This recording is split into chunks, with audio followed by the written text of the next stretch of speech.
আসসালামু আলাইকুম। সবাই কেমন আছেন? আশা করি যে যেখান থেকে দেখছেন সবাই অনেক ভালো আছেন। এই যে এখানে পেঁয়াজ কেটে নিলাম, কাঁচামরিচ কেটে নিলাম, আর এখানে রসুন, টমেটো সব কিছু কেটে নিছি। আজকে হচ্ছে মুসুর ডাল ভুনা করব। তো এই মুসুর ডালটা কিন্তু ভুনা খেতে অনেক মজা লাগে, আমার কাছে বিশেষ করে অনেক বেশি ভালো লাগে। তো এখানে মুসুর ডাল নিয়ে নিলাম, আর এলাচি তেজপাতা নিয়ে নিলাম সাথে। আর মুসুর ডালগুলোকে কিন্তু 15-20 মিনিট আগে ভিজিয়ে রাখবেন, আর যদি সময় থাকে তাহলে আধা ঘন্টা ভিজিয়ে রাখবেন, তাহলে কিন্তু মুসুর ডালটা তাড়াতাড়ি সিদ্ধ হয়ে যায়। আর এই যে এখানে পেঁয়াজ দিয়ে দিলাম প্রথমে। তো পেঁয়াজটাকে একটু ভেজে নিব তেলের মধ্যে।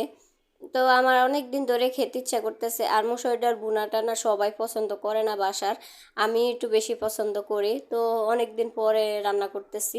তো এখানে তেজপাতা আর দুটা এলাচ দিয়ে দিলাম পেঁয়াজের সাথে। আর দিয়ে দিব রসুনগুলো আস্ত একটু মাঝখান দিয়ে কেটে নিছি। আর দিব একটু হলুদ। এটাকে ভেজে নিব তেলের মধ্যে। আর এখানে একটু জিরার গুঁড়ি দিয়ে দিছি সাথে, একটু স্মেল আসবে। সাথে কিন্তু টমেটো দিছি, একটার অর্ধেক টমেটো দিয়ে দিলাম। আর এখন দিব মুসুর ডালগুলো। এই মুসুর ডালটাকে কিন্তু ভিজিয়ে রাখবেন ভালো করে ধুয়ে, তাহলে দেখবেন তাড়াতাড়ি সিদ্ধ হয়ে যায়, অনেকক্ষণ সময় লাগে না। তো এটাকে আমি ভালো করে তেলের মধ্যে ভেজে নিব। মুসুর ডালটাকে কিন্তু তেলের মধ্যে ভালো করে ভেজে নিতে হবে, আর একদম হলুদের সাথে মিশে যে একটা সোনালি কালার রং আসবে, দেখেন কালারটা কিন্তু অনেক সুন্দর আসছে, তাই না? দেখতে অনেক ভালো লাগতেছে। তো এটাকে ভালো করে ভাজবেন অনেকক্ষণ ধরে ভেজে। এখন এই যে পানি দিয়ে দিলাম পরিমাণ মতো, যতটুকু লাগে আর কি। আর এটা কিন্তু ডাল অনুযায়ী অনেকগুলো থাকে, মোটা সিদ্ধ হতে একটু সময় লাগে, তখন পানি বেশি দেওয়া লাগে। আর ছোটো ডাল একটু কম দিবেন।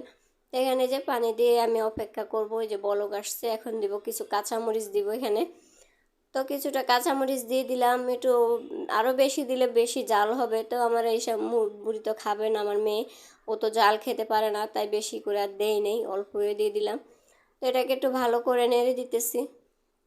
নেড়ে আমি ঝোলটা টেনে নিয়ে নেবো। এই যে দেখেন ঝোল কিন্তু প্রায় টেনে গেছে, আর একটু ঝোল মাখা মাখা, একদম মাখা মাখা হলে কিন্তু খেতে ভালো লাগবে অনেক। আর ডালগুলো কিন্তু সিদ্ধ হয়ে গেছে, তো আমি আর একটু ঢাকনা দিয়ে রেখে দিই। যে দেখেন কত সুন্দর হয়েছে, তাই না? খেতে কিন্তু এখন অনেক মজা হবে। আর গরম ভাতের সাথে তো এরকম ভুনা ডাল দিয়ে খেতে অনেক ভালো লাগে। 1 প্লেট ভাত আপনারা অনায়াসে খেয়ে ফেলবেন। তো আজকে আমরা সকালবেলায় ডাল ভুনা দিয়ে ভাত খাবো, আর সাথে ডিম ভাজি তো করবো। তো এটাকে এখন তুলে নিব। এই যে দেখেন হয়ে গেছে একদম পারফেক্টভাবে।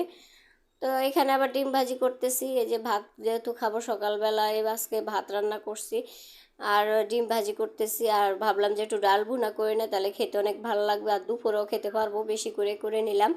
আর এখানে কিন্তু বাটা মাছও রান্না করব। তো এখানে বাটা মাছ আমি আগে বসিয়ে দিছি, একটা টমেটো দিয়ে দিলাম সাথে। তো টমেটোটা একটু নরম হয়ে গেছে, এখন আমি বাটা মাছগুলো দিয়ে দিব। আর আজকে বাটা মাছগুলো একদম আস্ত আস্ত নিছি। আর আস্ত আস্ত এই বাটা মাছগুলো খেতে অনেক বেশি মজা লাগে, মনে যে কাটলে খেতে ভাল লাগে না, আস্ত দেখতে ভাল লাগে, তাই না?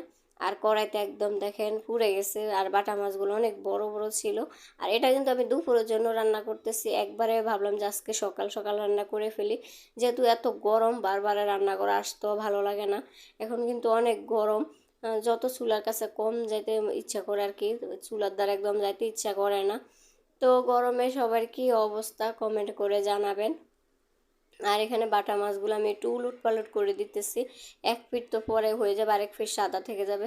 তো সবাই ভালো থাকবেন, সুস্থ থাকবেন। আল্লাহ হাফেজ।